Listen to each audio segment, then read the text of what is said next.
Addition is just counting. So for example, if you wanted to add 2 plus 3, well, you can just count them out on your fingers. You count out 2 fingers. Here's 1, 2. Count out 3 more fingers. 1, 2, 3. Well, how many fingers have you counted out? You've counted out 1, 2, 3, 4, and 5. So 2 plus 3 equals 5. So counting is just addition. You can see the problem though. Numbers get pretty big pretty fast. So for example, you don't have enough fingers. If you wanted to add 12 plus 34, how do you do that on your fingers? You don't even have enough fingers for the 12, to say nothing of the 34, and then what do you do about the sum? So yes, adding is just counting, but very quickly you have to figure out something else, something more than just counting on your fingers. Anybody with one large problem to solve tries to break it up into several smaller problems. If you have to paint your house, for example, how do you do that? Well, you do it room by room. Mathematicians like to do the same thing. So if you have a problem like 12 plus 34, and you can't count it out on your fingers, can we break up these numbers can we break up the problem up into something smaller, which amounts to breaking up numbers? How do you break up numbers? Turns out there's a pretty natural way to do that.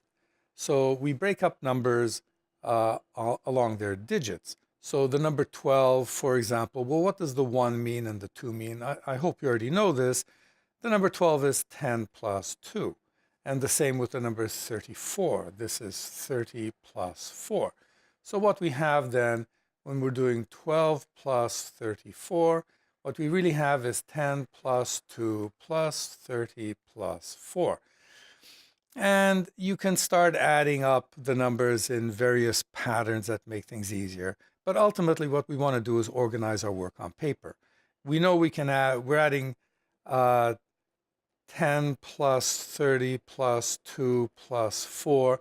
And again, I want to organize that. I can say 10 plus 30, and this is all just addition, 2 plus 4.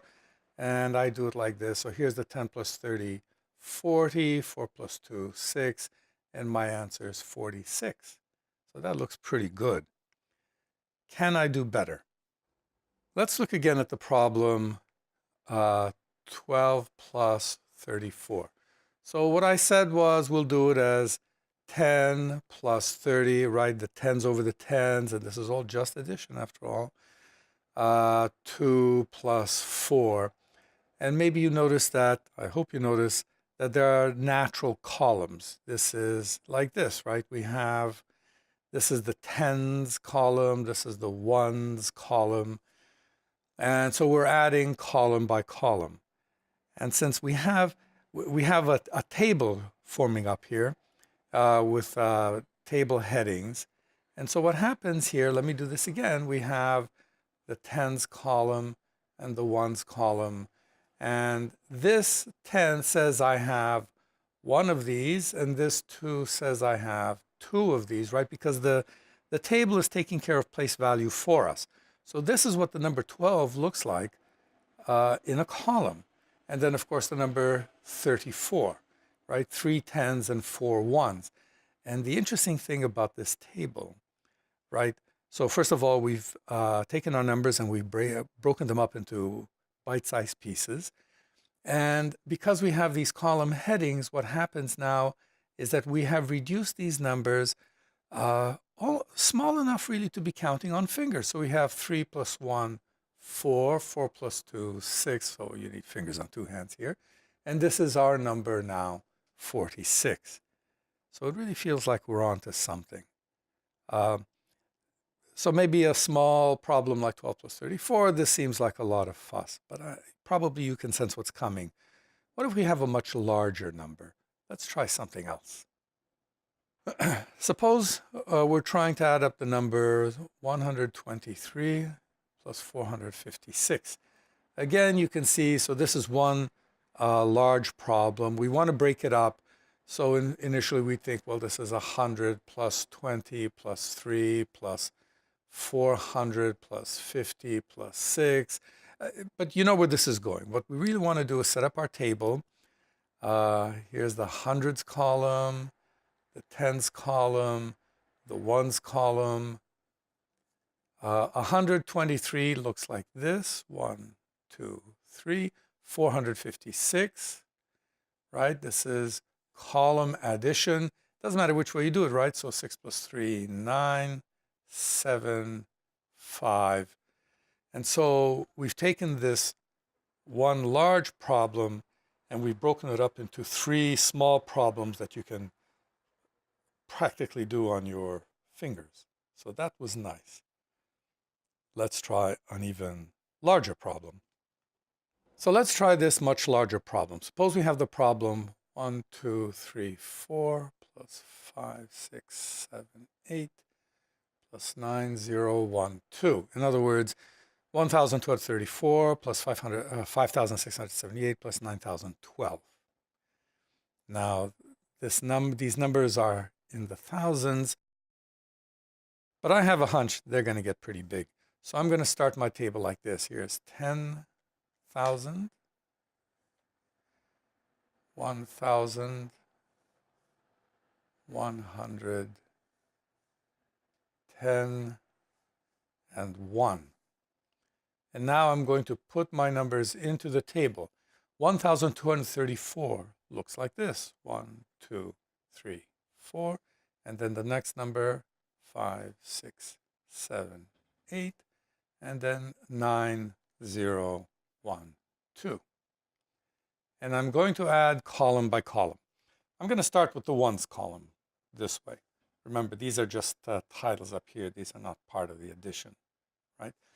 So I'm adding 4 plus 8, 12 plus 2, 14. How do I do that? Well, if this is the ones column and here's my tens column, 14 looks exactly like this. And so this first row is the sum of the first column. Now I'm going to add the second column.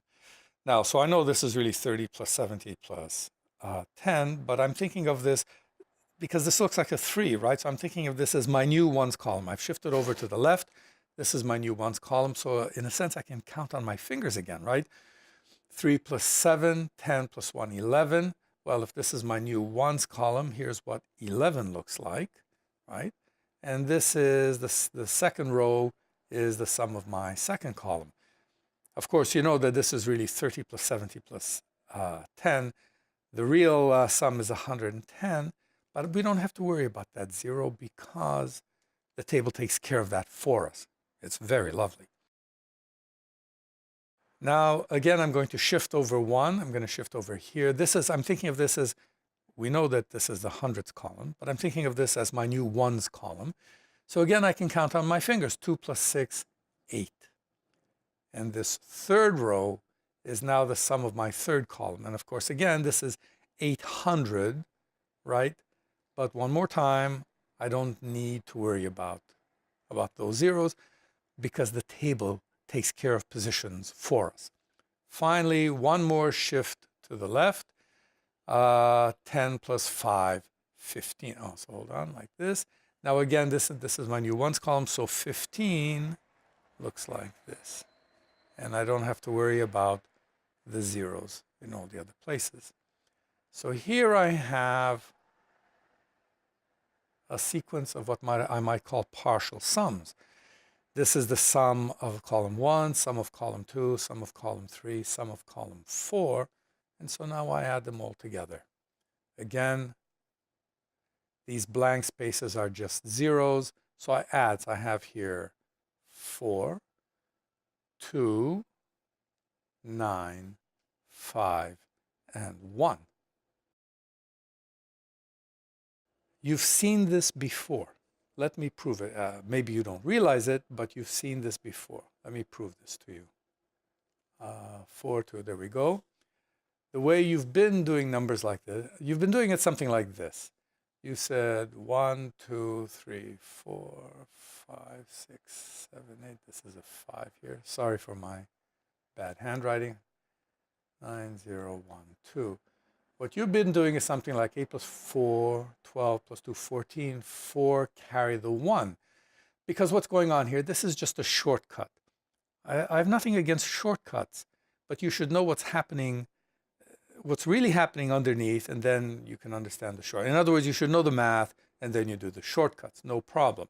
What we're saying is that the 10, you have the number 14, so you put the 4 here, but the 10 is going to participate in the additions of the next column. Well, that's exactly what happened here. This is the carry.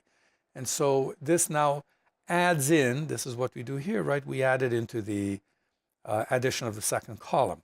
And so you have now 1 plus 3 is 4, 11, 12, put the 2, carry the 1. And again, exactly, here's the 2, and here's that carry.